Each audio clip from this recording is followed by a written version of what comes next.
అంటే ఫ్యాక్షనిస్ట్కి జనం కూడా రావటం లేదు, అందుకోసమే మీ ఆలోచనలు కూడా మారిపోయినాయి, ఎవరు పని వాళ్ళు చేసుకుంటా ఉన్నారు, ఒకళ్ళ కోసం మనం చావడం ఏంటి, మనం బలి కావడం ఏంటి అనే జనం కూడా ఆలోచన. అలా లేదండి, మార్పు అనేది ప్రతి ఒక్కరిలో వచ్చింది.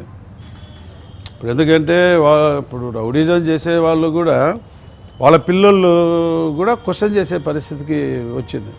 సో మార్పు అనేది సొసైటీలో ఉన్నప్పుడు ఆ మార్పు ఇప్పుడు పిల్లలలో ఇప్పుడు మార్పు అంటే ఎట్లా ఉంటుందంటే, ఒకప్పుడు మేము ఏదైనా పిక్చర్కి వెళ్ళాలంటే వెపన్స్ పెట్టుకొని క్యారీ చేసుకొని వెళ్ళేవాళ్ళం.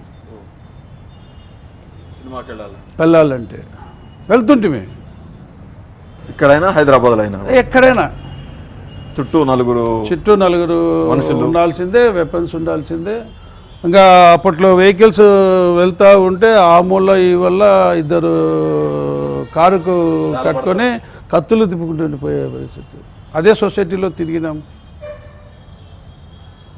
బట్ మార్పు అనేది ఎప్పుడైతే సొసైటీలో వచ్చిందో, మనం పెరిగి పెద్దగా అవుతున్నామో, పిల్లల్లో మార్పు వచ్చిందో, ఈరోజు గన్మెన్ సినిమాలో అంటే కనపడాకండి పక్కకు పోండి అని చెప్పే పరిస్థితి. సో అప్పుడు నెసెసిటీ అలా ఉన్నది. ఇప్పుడు